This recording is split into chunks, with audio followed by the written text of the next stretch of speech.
Karis dan shalom, grace and peace, rahmat dan damai sejahtera bagi saudara di mana saja berada.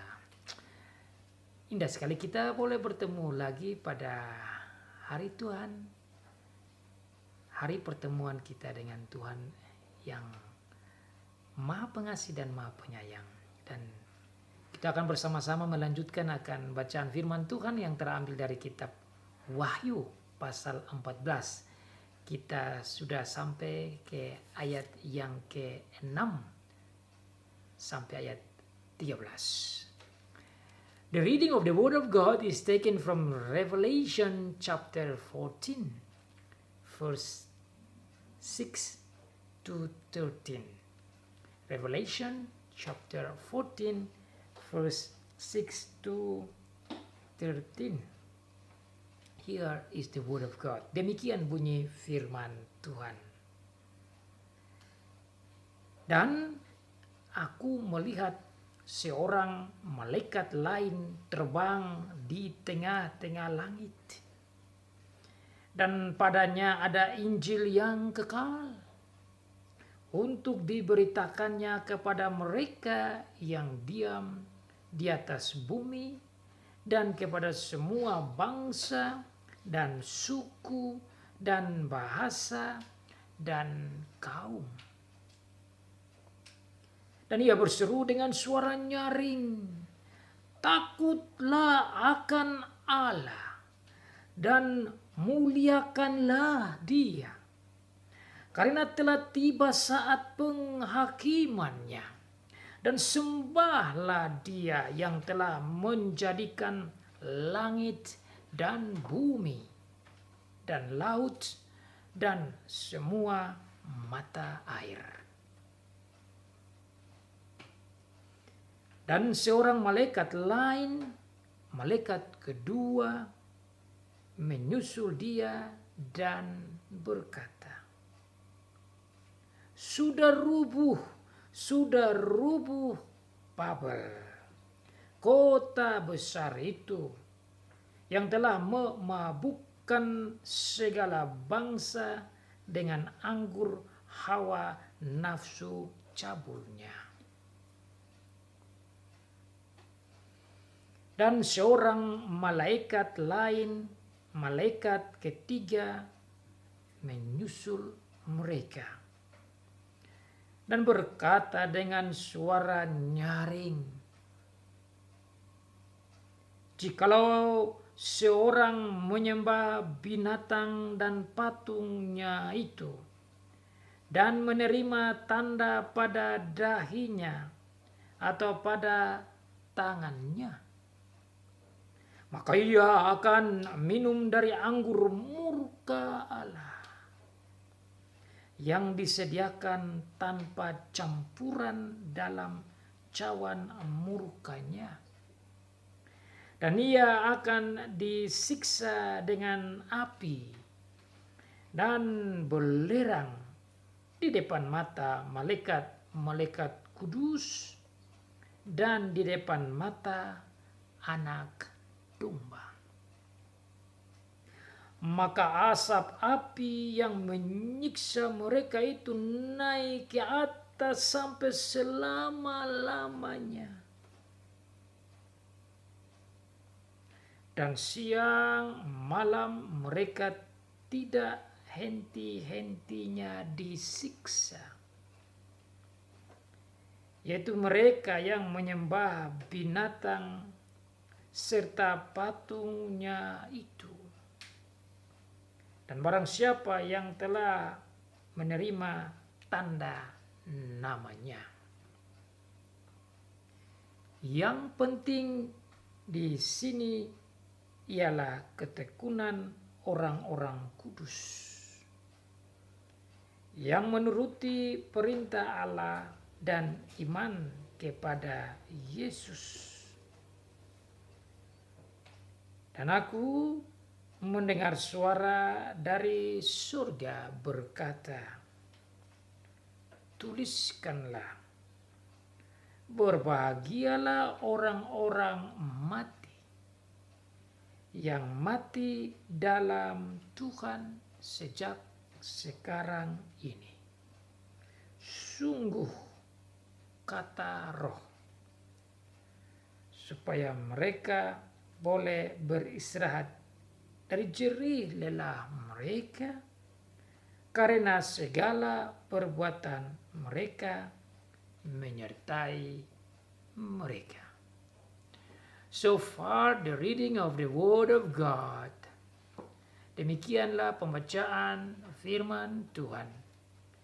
Diberkati bagi setiap anak Tuhan yang membaca, yang mendengar, dan yang melakukan firman Tuhan.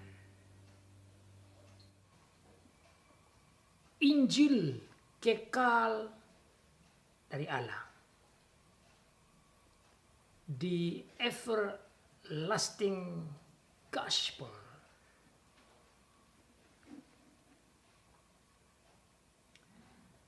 Minggu ini saudara, kita akan belajar tentang 5 berita penting yang datang dari surga.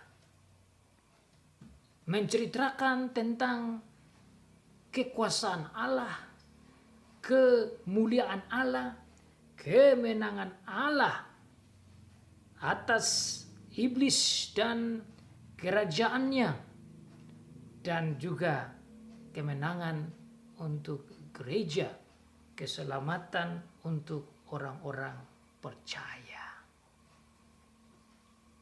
Merampung tentang isi Injil yang kekal, the everlasting gospel.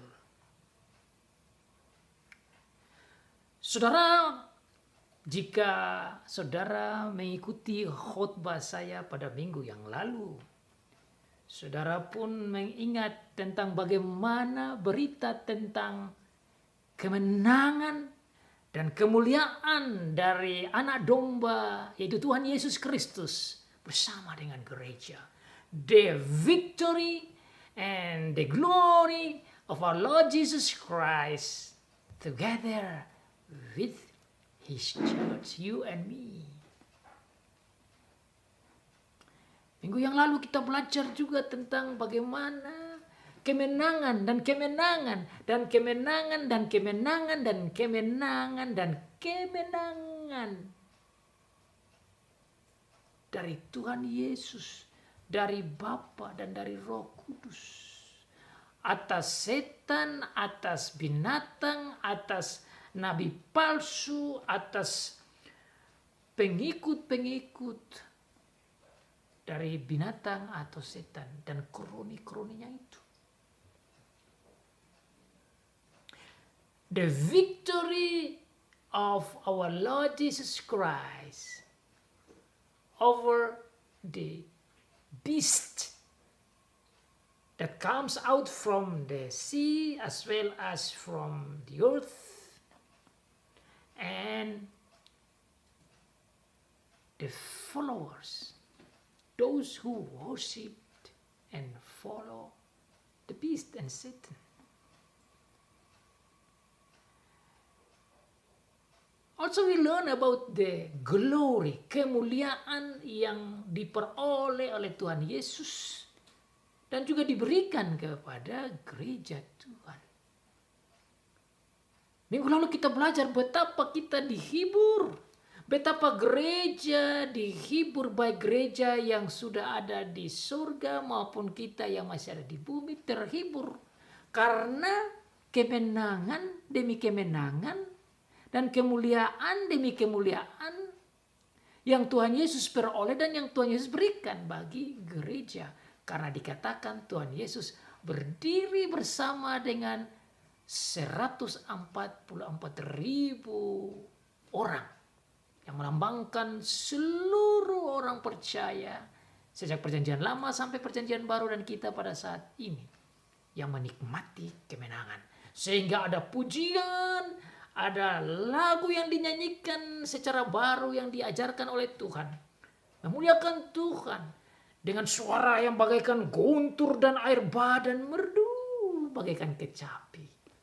Dan mereka orang-orang percaya dikuduskan bagaikan orang yang suci, tidak pernah berdusta. Bukan karena mereka tidak pernah berdusta, tapi karena mereka dikuduskan dan disucikan oleh Tuhan Yesus Kristus.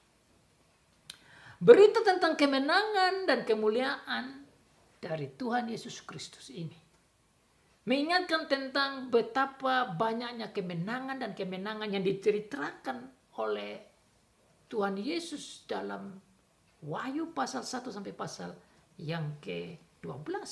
Demikian juga pasal 14 sampai dengan pasal 22 berbicara tentang kemenangan dan kemenangan Tuhan Yesus bersama dengan gereja. Hanya pasal 13 saja yang berbicara tentang kekuatan, strategi, target, licik dan manuvernya iblis atau setan, si ular tua, si dragon atau naga itu bersama dengan semua pengikut-pengikutnya. Oleh karena itu saudara belajar tentang Wahyu pasal 14 baik minggu lalu maupun minggu ini tidak bisa kita melihat tanpa melihat konteks luasnya maupun konteks kecilnya di dalam pasal 13 dan pasal 14 bahkan pasal-pasal selanjutnya. Dan minggu yang lalu juga saya sampaikan bahwa setelah pasal 13, pasal yang berbicara tentang antikristus dan berbagai antikristus yang lain. Nabi palsu dan berbagai nabi palsu yang lain. Berbicara tentang 666 sebagai angka simbolik yang menunjukkan tentang angka kerajaan iblis. Itu perlu kita lihat menunjukkan betapa terbatasnya dia dan betapa tidak terbatasnya Tuhan Allah. Betapa tidak terbatasnya Tuhan Yesus. Sehingga dia hanya bisa di 6. Tidak bisa sampai ke 7 sebagai angka sempurna. Berarti dia sebenarnya tidak sempurna. Di dalam minggu ini saudara, topik tentang kemenangan ini dilanjutkan lagi. Dan diringkaskan dengan kalimat Injil yang kekal. The everlasting gospel. Injil yang kekal berbicara tentang berita sukacita, the good tidings, the good news, berita baik, kabar baik. Kabar baik tentang kemenangan Tuhan atas iblis, atas ular, atas dragon, atas pengikut-pengikutnya. Yang mana nanti akan dihukum dan dia jatuh dan dia dihukum, bahkan pengikut-pengikutnya itu disiksa siang dan malam. Sementara orang-orang percaya diberkati dan menikmati hidup yang kekal. Itu ringkasan perikop kita ini. That is the summary of our second part of chapter 14. Talking about the everlasting gospel. Where you see the glory and the mighty and the victory of our God. Where we are to worship Him, fear Him, and we are to glorify Him because of His power and His almighty and His glory. Itu yang harus dilaksanakan dan dibuat oleh gereja dan orang percaya. Ada 5 poin penting yang kita belajar, 5 berita surgawi yang mengarah kepada berita Injil. 5 important messages, 5 important heavenly news. proclaimed by the angels as well as our Lord Jesus Christ and the Holy Spirit. And we will learn one by one. Kita akan belajar satu persatu tentang 5 berita penting ini yang bersifat surgawi. Dan aku melihat seorang malaikat lain terbang di tengah-tengah langit, dan padanya ada Injil yang kekal untuk diberitakannya kepada mereka yang diam di atas bumi dan kepada semua bangsa dan suku dan bahasa dan kaum. Malaikat yang pertama, berita yang pertama. Dan ia berseru dengan suara nyaring, takutlah akan Allah dan muliakanlah Dia, karena telah tiba saat penghakimannya, dan sembahlah Dia yang telah menjadikan langit dan bumi dan laut dan semua mata air. Itulah berita Injil yang pertama yang disampaikan kepada seluruh bumi, yang merupakan the goal of the coming of our Lord Jesus Christ. Tujuan kedatangan Tuhan Yesus untuk menyelamatkan manusia dari kebinasaan dan penghukuman kekal itu, agar manusia kembali kepada tujuan awal ciptaannya, itu memuliakan Allah. The main goal of the creation of man is that man should glorify God. Man should worship God. Man should fear God. Itulah tujuan utama yang disebutkan sebagai Injil kekal. Tujuan utama bagi manusia tatkala Tuhan menciptakan manusia dan seluruh turunan manusia itu harusnya memuliakan Tuhan, harusnya takut Tuhan, dan harusnya menyembah Tuhan. Itu yang harus dilaksanakan oleh manusia. Tapi karena dosa datang, maka sekarang berita ini disampaikan tentang betapa Tuhan dalam keadilannya menghakimi orang-orang yang tidak taat, yang tidak menyembah Dia. Tentu juga bersama dengan itu disebut Bible, yaitu kerajaan yang melambangkan kerajaan iblis yang akan dihakimi dan dijatuhkan, dikalahkan. Berita ini mengingat kita tentang bagaimana tidak kuatnya dan betapa kalahnya si iblis dan kerajaannya dan pengikut-pengikut yang dibicarakan dalam pasal 13. Ini akan menghibur jemaat Tuhan pada saat itu yang mendapat wahyu pada pertama kali dikirim. Dan juga kepada saudara dan saya. Betapa Tuhan itu kuat menang atas iblis dan semua gerakan dan semua pengikutnya. Dan oleh karena Tuhan itulah yang maha kuasa dan maha hebat dan menang atas iblis dan akan menghakimi iblis dan semua pengikutnya, maka Dia patut dipuji, dimuliakan, ditakuti, dan disembah. Itu berita malaikat yang pertama. Takutlah akan Allah, muliakanlah akan Allah, sembahlah akan Allah. Karena Dialah yang menghakimi mereka yang tidak percaya. Karena Dialah yang menciptakan langit dan bumi. Karena Dialah Allah. Karena Dialah pencipta. Karena Dialah yang menguasai surga dan bumi. Dan bahwa iblis dan semua pengikut-pengikutnya tidak ada artinya di hadapan Dia. Maka dunia harus mendengar ini. Maka suku-suku harus mendengar ini. Maka bangsa-bangsa harus mendengar ini. Maka kaum-kaum harus mendengar ini. Dan bertobat dan memuliakan Tuhan. Dan menyembah Tuhan. Dan takut akan Tuhan. Ini adalah berita kemenangan, saudara.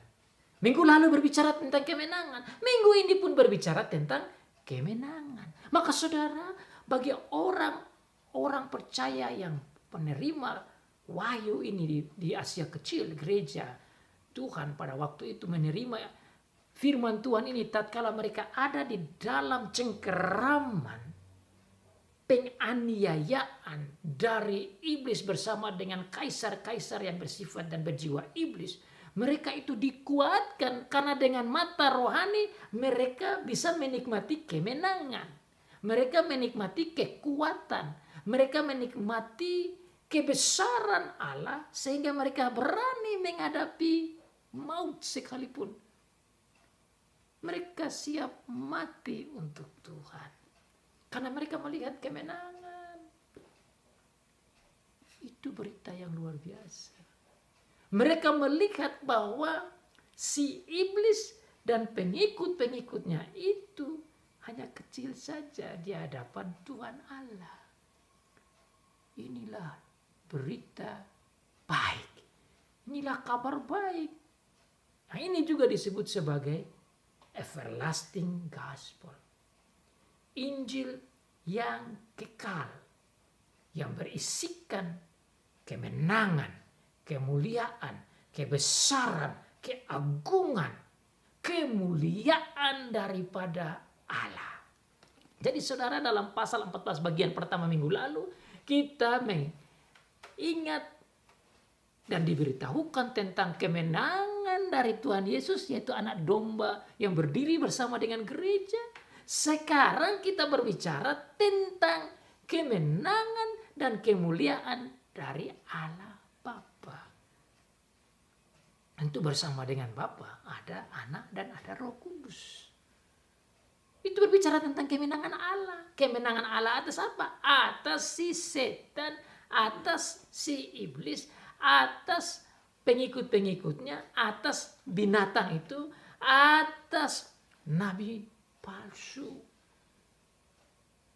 dan semua pengikut-pengikut penyembah-penyembahnya. Setelah malaikat yang pertama menyampaikan beritanya tentang kemuliaan dan kekuasaan dan kebesaran Allah yang patut ditakuti dan disembah, malaikat kedua datang. Dan seorang malaikat lain, malaikat kedua, menyusul dia dan berkata, sudah rubuh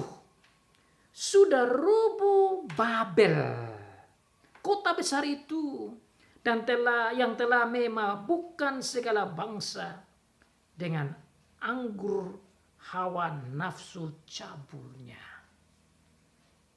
Berita kedua ini menyampaikan juga berita sukacita, berita baik kepada gereja yang pada saat itu sementara dianiaya dan susah menghadapi kaisar-kaisar bengis dan buas. Mereka diangkat dan dikuatkan karena Babel itu telah rubuh. Babel yang melambangkan kerajaan iblis. Saya mempelajari kenapa Babel ini kok dipakai oleh Tuhan untuk gereja melihat sebagai lambang kerajaan dari si iblis. Tatkala saudara melihat nama Babel, saudara boleh mengingat cerita di Kejadian pasal 11. You can remember in Genesis chapter 11 that talks about the place where all the people came together and they built a tower that they can live there and they're looking for name. Itu di dalam Kejadian pasal 11 itu menceritakan tentang Babel ini, sehingga nama Babel ini dipakai oleh Tuhan untuk menunjukkan kekuatan kerajaan dunia atau kerajaan iblis itu. Mari saudara kita buka di Kejadian pasal 11. Kejadian pasal 11 tentang Babel. Let's go to Genesis chapter 11.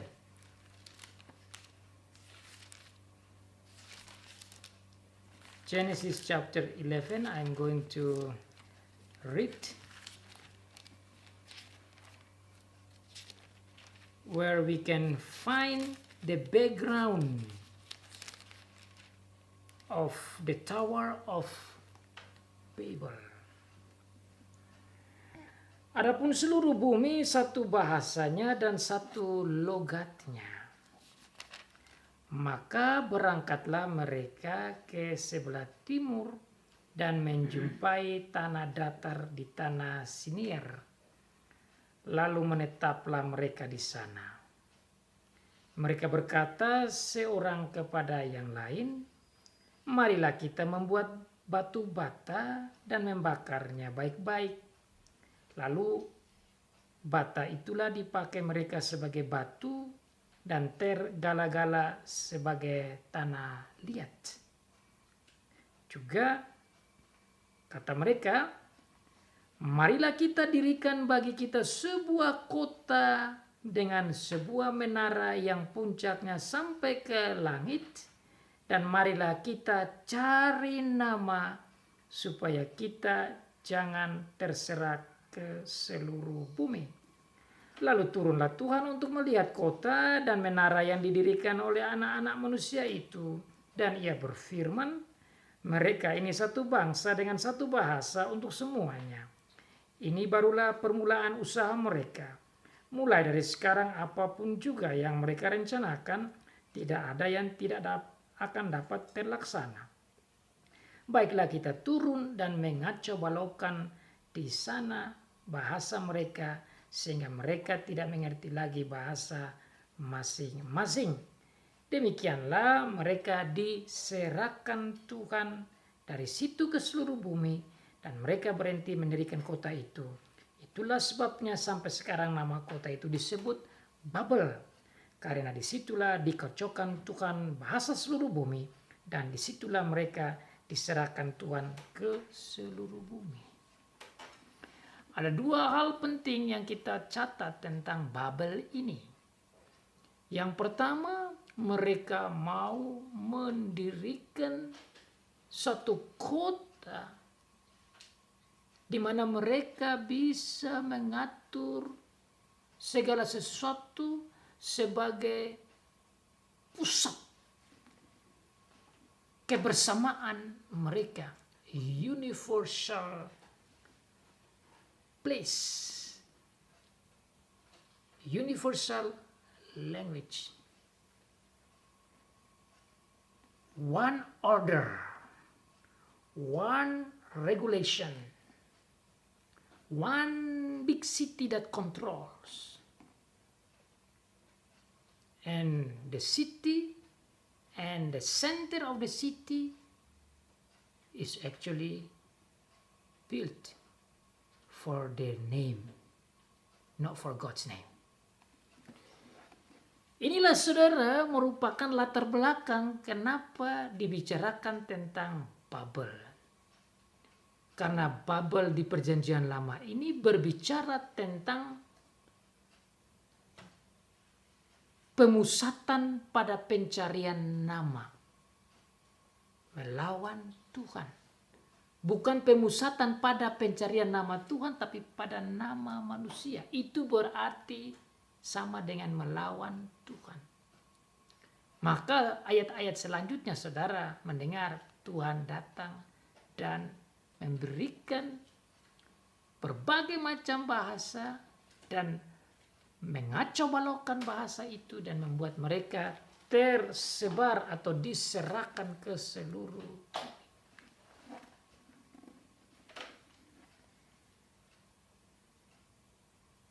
Ini yang merupakan latar belakang bicara tentang kota Babel yang rubuh. Menunjukkan kekuatan gerakan iblis supaya jangan menyembah Allah, jangan nama Allah dipuji. Tetapi iblis tentu akan dipuji. Cara iblis yaitu orang tidak boleh menyembah Tuhan. Cara iblis yaitu nama Tuhan jangan dimuliakan. Cara iblis agar supaya Tuhan jangan dihormati. Berbeda melawan dengan kata malaikat yang pertama. Malaikat yang pertama katakan bahwa Tuhan harus disembah, Tuhan harus dimuliakan, Tuhan harus dihormati atau ditakuti.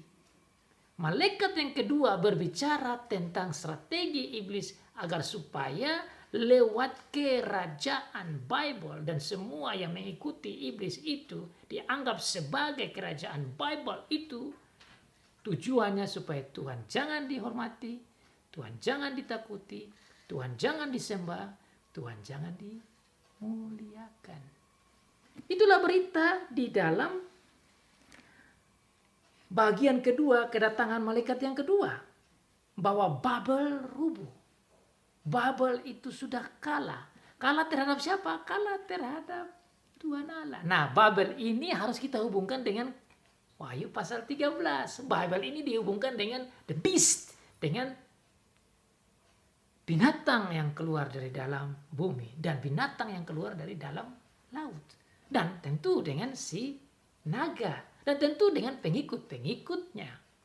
Menunjukkan kekalahan si iblis. Makanya saya bilang pasal 14 ini berbicara tentang kemenangan.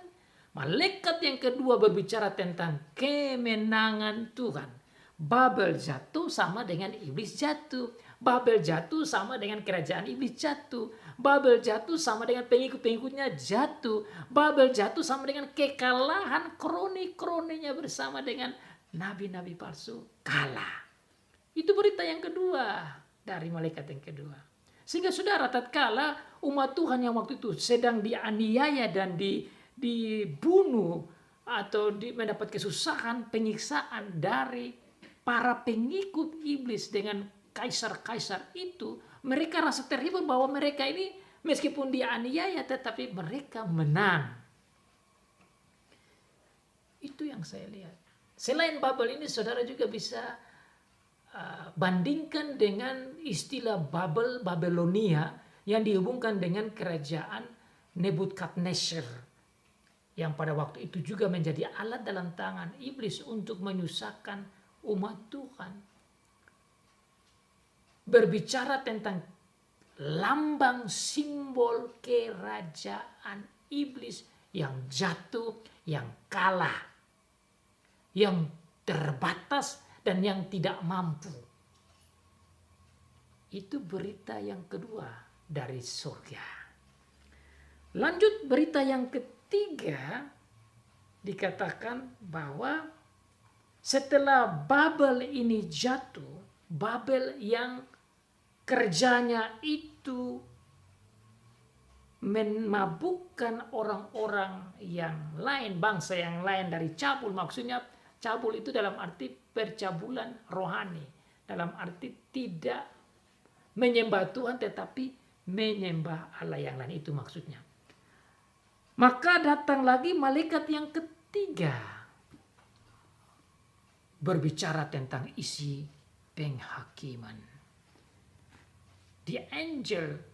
Other angel came and mentioned about the judgment of God as the realization, fulfillment of God action in order to answer the prayers of the believers. Jawaban doa dari Tuhan Allah kepada para martir yang ada di surga yang berdoa kepada Tuhan. Dan seorang malaikat lain, malaikat ketiga menyusul mereka. Dalam arti menyusul malaikat pertama dan malaikat kedua.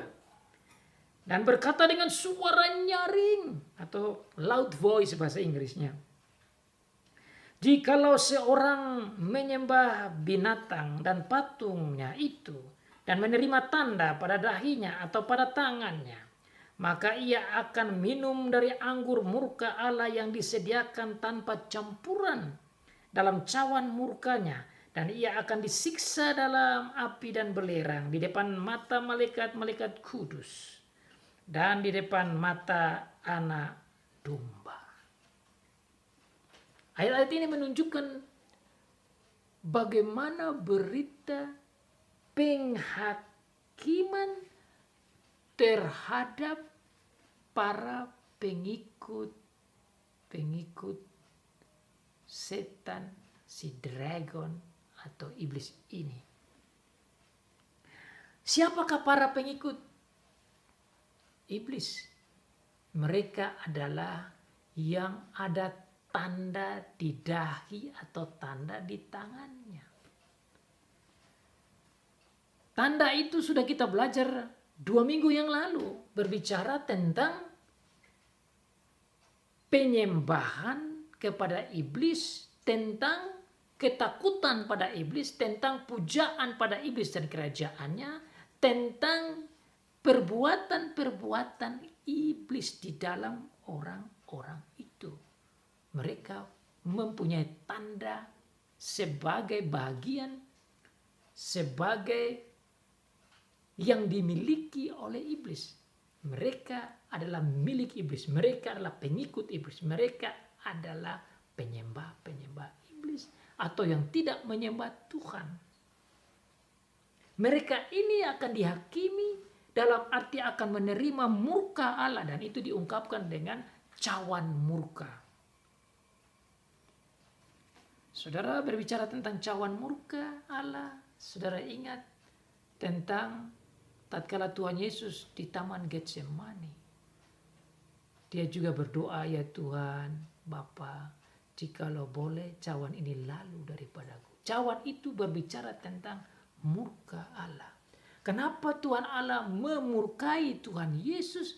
Karena Tuhan Yesus memikul dosa-dosa saudara dan saya. Saudara dan saya tidak dimurkai karena dia dimurkai. Maka dia minta supaya kalau bisa boleh, tetapi jangan kehendakku tapi kehendakmu yang jadi. Dan Tuhan Yesus mengikuti kehendak Bapa.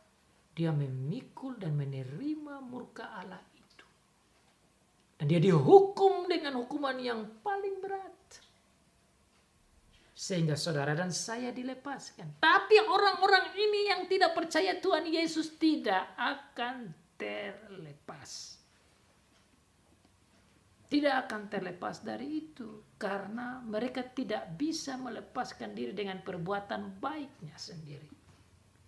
Hanya jika saudara dan saya memenuhi perintah Tuhan dengan 100% tanpa dosa saja, baru kita bebas dan diselamatkan.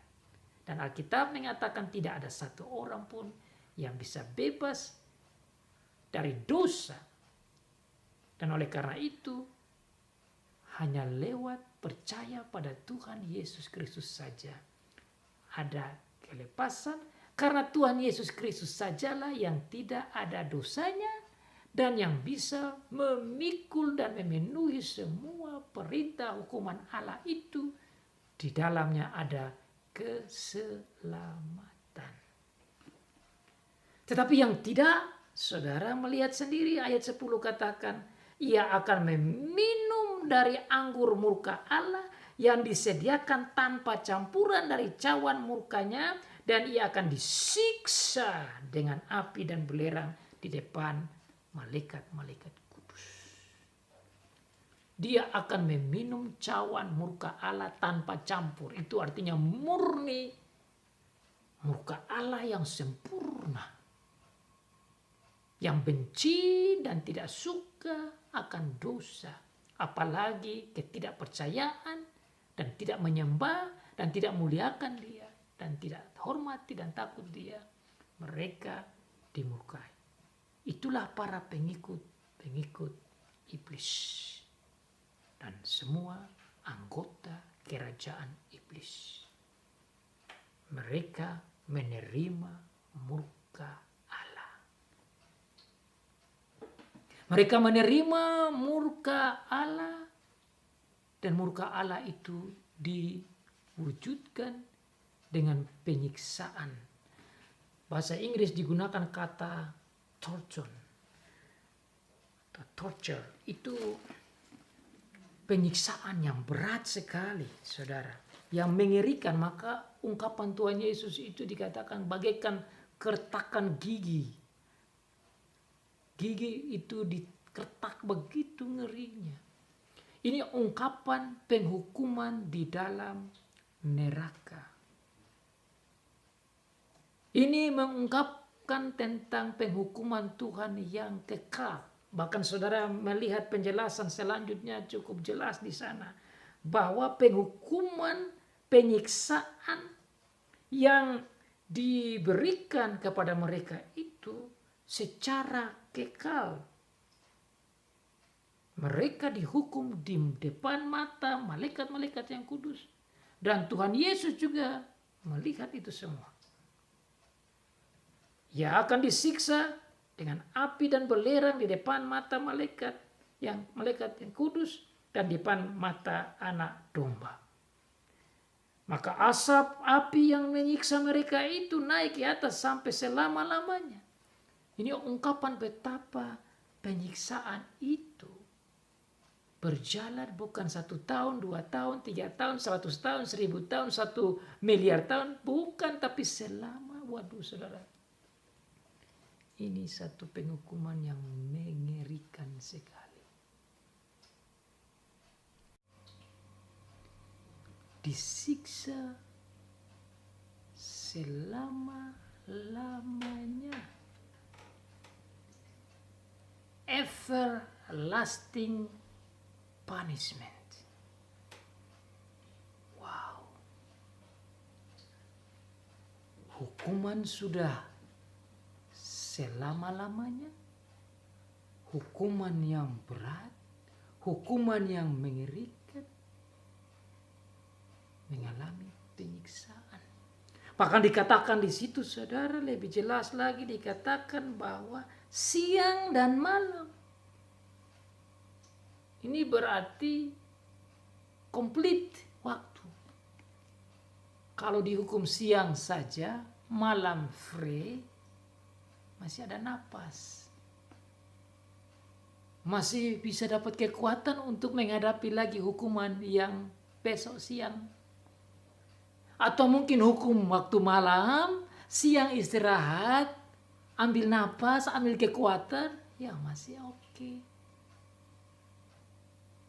Atau mungkin hukumannya hanya 12 jam, 12 jam yang lain, istirahat. Atau mungkin dapat istirahat barangkali 1 menit saja. Masih baik. Ada kesempatan untuk menarik napas, untuk cari kekuatan. Tapi 1 detik pun saudara, dikatakan siang dan malam, berarti tidak ada 1 detik pun, jangan bilang menit, 1 detik pun tidak diberikan kesempatan untuk bebas. There is not even any second for people that being punished there to feel free, to get out for this punishment. Bicara tentang waktu saja saudara, itu sudah mengerikan. Apalagi di dalam waktu yang begini tidak terbatas kekal ini, ada lagi penghukuman yang mengerikan. Penghukuman yang mengerikan itu saudara diibaratkan dengan bahasa dibakar dengan api dan belerang. Dan ada asapnya, itu bahasa yang disampaikan di sana. Disiksa siang dan malam, tidak henti-hentinya, without stopping, at night and during the day, evening and daytime. Mereka itu disiksa dengan api dan belerang. Saudara, ini adalah ungkapan penghukuman di neraka. Itulah neraka yang Alkitab saksikan. Tentu banyak orang bicara tentang neraka. Tetapi neraka yang dari Alkitab diungkapkan demikian. api dan belerang. Demikian juga tatkala Tuhan menangkap si iblis, setan itu bersama malaikat-malaikatnya dan semua pengikut-pengikutnya itu juga akan dibakar dengan api dan belerang. Tetapi saudara, dibakar dengan api dan belerang itu bukan artinya nanti mereka terbakar dan selesai. Tidak demikian. Saya melihat penghukuman secara rohania, yaitu bahwa murka Allah itu sangat-sangat mengerikan terhadap orang-orang yang ada di neraka. Bahkan di antara anggota neraka sekalipun mereka tidak ada rasa kasihnya, sehingga di antara mereka juga saling menghancurkan, berikhtiar membunuh, berikhtiar menyiksa, dan saling menghakimi dan menyiksa dan menganiaya antara satu sama yang lain. Ini kehidupan yang sangat-sangat ngeri. Neraka terdapat murka Allah, terdapat amarah anggota neraka sendiri yang terjadi secara tidak henti-hentinya. Saudara, tatkala saya mau memahami tentang neraka kecil di dunia, tatkala kita mendapat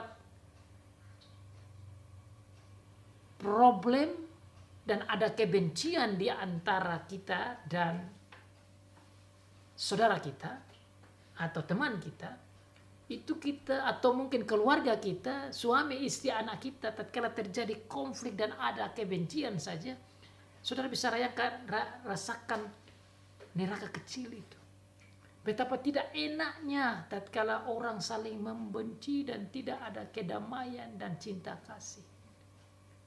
Itu bagian kecil dari neraka. Orang tidak bisa makan bersama, orang tidak bisa tidur dengan nyenyak, orang tidak merasa nyaman, orang tidak bisa bahagia, orang tidak bisa juga bersuka cita karena kebencian, karena kehilangan kasih. Orang-orang neraka, saudara, mereka tidak memiliki kasih.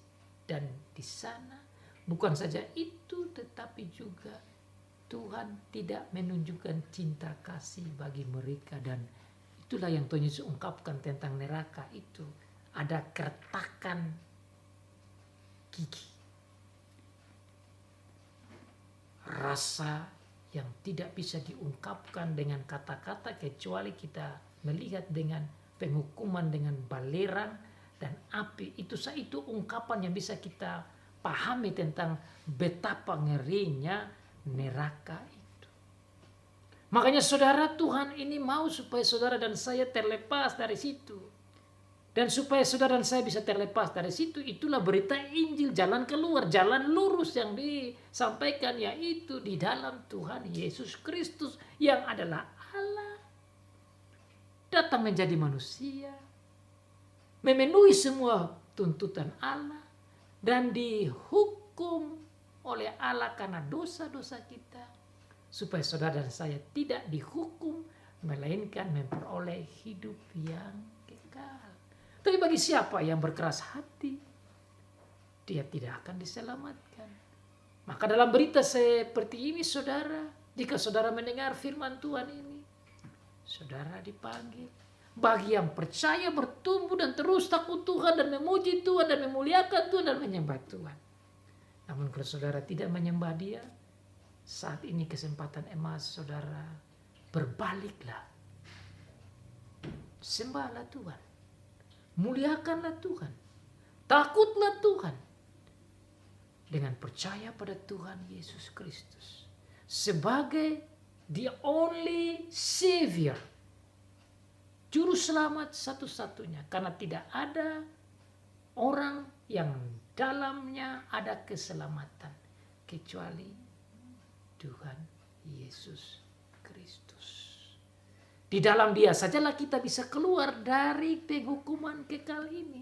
Di dalam Dia sajalah kita bebas dari hukuman penyiksaan siang malam dan selama lamanya ini.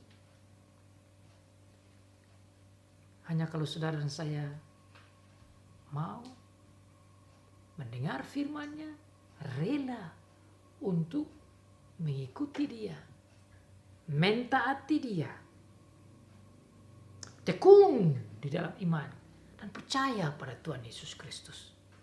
Itulah nasihat yang berikut yang saudara lihat dalam ayat yang ke-12. Yang penting di sini, the important thing here is the patient endurance. This calls for patient endurance on the part of the saints who obey God's commandments and remain faithful to Jesus. Ini adalah kesimpulan penting. Setelah mendengar akan berita malaikat pertama, malaikat kedua, malaikat ketiga, sadarlah dan ingatlah, hai orang-orang percaya, hai orang gereja, meskipun kamu dianiaya, meskipun kamu disusahin, ingat dan setia. Meskipun dalam kesusahan. Kalau saudara baca pasal 13 tentang antikristus dan nabi-nabi palsu dan semua strategi yang begitu menyusahkan, seakan-akan setan itu menang. Karena orang-orang percaya dikalahkan.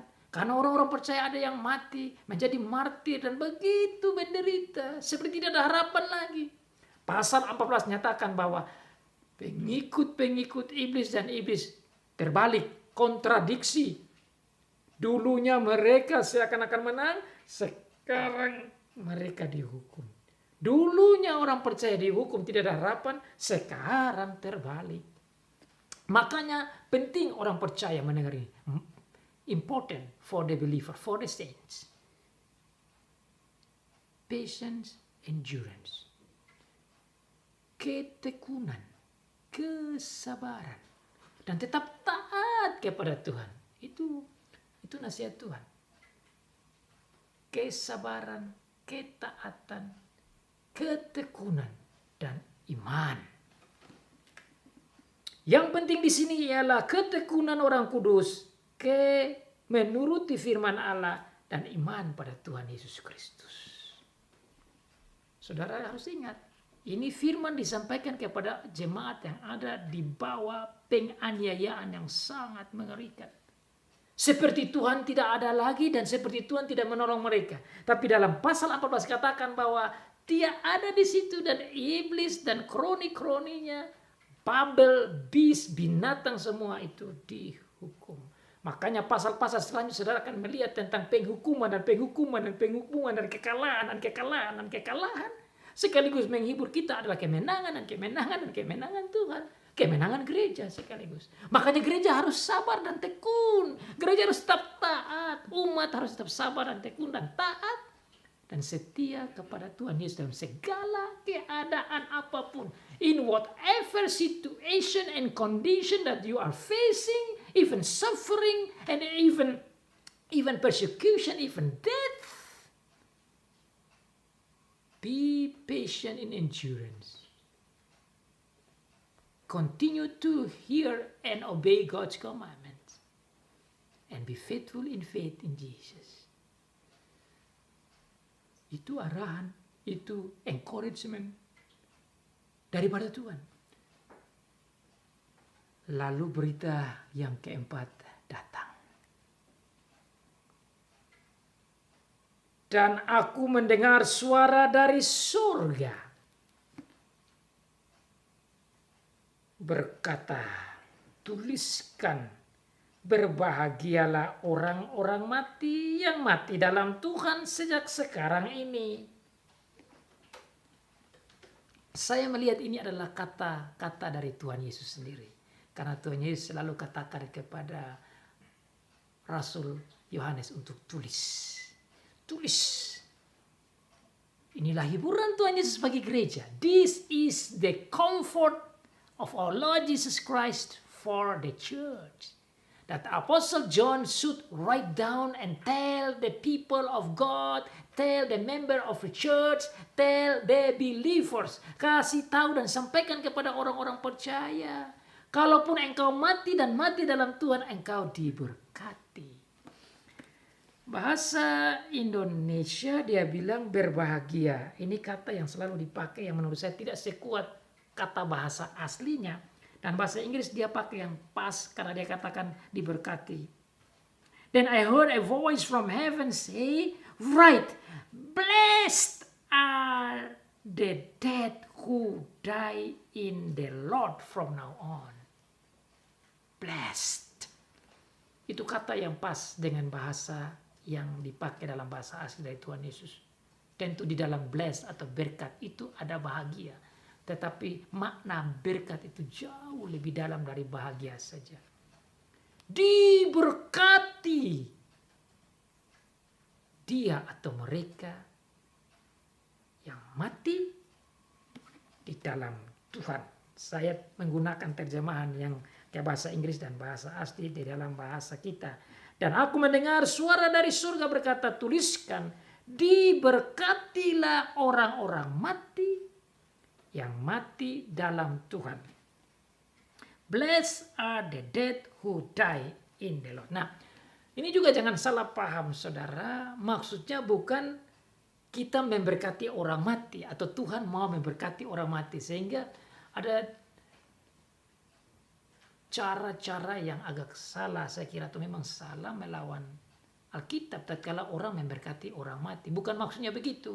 Maksudnya orang-orang yang mati di dalam Tuhan itu mati karena firman, mati karena Injil, mati karena iman, mereka itu diberkati. Maunya apa dari firman ini menurut saya?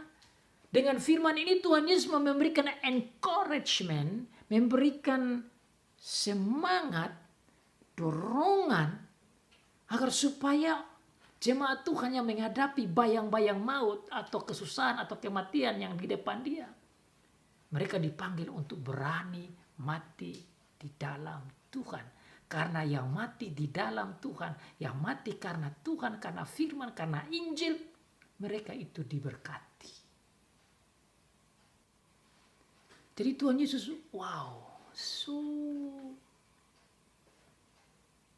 amazing in his attention and his love. Betapa dalamnya cinta kasih Tuhan dan perhatian Tuhan bagi gereja. Sepertinya dia tidak ada, tapi sebenarnya bukan begitu. Dia tetap hadir untuk memberikan kekuatan dan spirit, semangat kepada gereja untuk menghadapi maut sekalipun. Itu bukan kekalahan, tapi itu adalah kemenangan. Mereka yang mati di dalam Tuhan, diberkati. Tidak lain saudara, maksudnya diberkati itu artinya menikmati hidup yang kekal. Tidak lain yaitu hidup bersama dengan Tuhan Yesus. Tidak lain yaitu menikmati surga. Tidak lain yaitu bersama menikmati kerajaan Allah. Inilah berita sukacita. Inilah gospel. Inilah berita Injil yang kekal. Bahwa saudara dan saya yang setia, yang tekun, mati sekalipun, itu adalah jalan menuju pada kehidupan menerima berkat dan diberkati dengan luar biasa. Berkat itu dijelaskan lebih lanjut lewat berita yang kelima dari Roh Kudus. Sungguh kata Roh, supaya mereka boleh beristirahat dari jerih lelah mereka, karena segala perbuatan mereka menyertai mereka. Malaikat-malaikat bicara, Tuhan Allah bicara, lewat malaikat, Tuhan Yesus bicara, Roh Kudus berbicara, dan dikatakan di sana, supaya mereka boleh beristirahat dari jerih payah mereka. Bahasa Inggris dikatakan, yes, says the Spirit, They will rest from their labor. From their deeds will follow them. For their deeds will follow them. They will rest from their labor. Istirahat dari kerja mereka. Istirahat dari jerih lelah mereka. Kata istirahat menurut saya, nikmati, enjoy. The joy of heavenly life.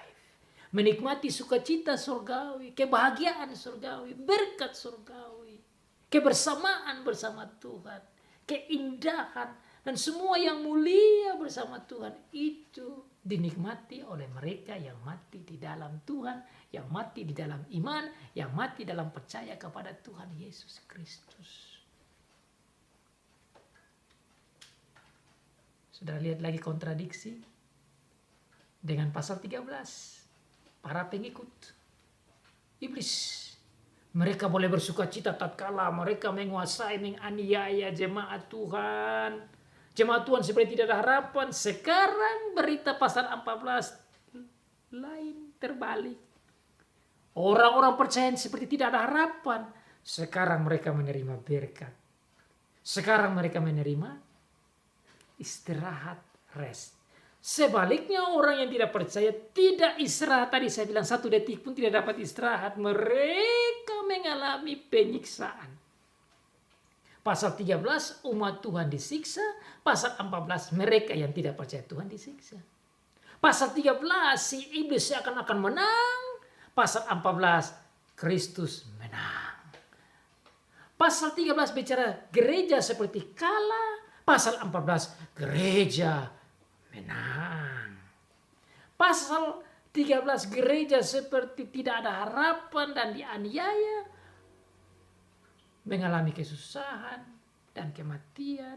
Pasal 14 gereja boleh istirahat. Gereja boleh menikmati kehidupan yang kekal. Luar biasa saudara, berita Injil yang Tuhan sampaikan ini. Tuhan harus dimuliakan. Tuhan harus ditakuti. Tuhan harus disembah. Yang percaya Tuhan, yang mengikuti Tuhan, menerima berkat, diberkati. Oleh karena itu saudara, kita di akhir zaman ini dengan berbagai macam tantangan saudara, kita akan lihat apa yang akan terjadi dan nanti akan terjadi. Kita boleh yakin dan setia dan tekun di dalam iman kepada Tuhan Yesus Kristus. Ketahuilah bahwa siapa yang mati di dalam Tuhan, dalam takut akan Tuhan, dalam menyembah Tuhan, dalam memuliakan Tuhan, dia mati sekalipun diberkati. Dia menerima kehidupan yang kekal. Dia boleh istirahat. Bahkan ditambah lagi perbuatannya mengikuti dia. Their deeds will follow them. Itu artinya saudara, perbuatan Tuhan Yesus dihitung seperti perbuatan kita sendiri. Bersama dengan perbuatan Tuhan Yesus, karya Tuhan Yesus itu kita dapat dan seakan-akan kita punya dan itu mengikuti kita. Tapi Tuhan pun tetap melihat perbuatan-perbuatan baik kita. Itu pun dihargai dengan hadiah-hadiah khusus. Tetapi bukan berarti perbuatan baik kita yang menjamin kita keselamatan. Bukan. Keselamatan kita hanya ada di dalam Tuhan Yesus Kristus saja. Bukan perbuatan baik kita. Tetapi perbuatan-perbuatan baik kita pun Tuhan melihat dan menghargai dan memberikan kita hadiah-hadiah tersendiri. Di dalam hadiah itu tidak berarti yang satu lebih besar dan terjadi ketidakadilan, bukan. Semua bagaikan minum air penuh semua di gelas. Tidak ada yang tidak dapat secara sempurna.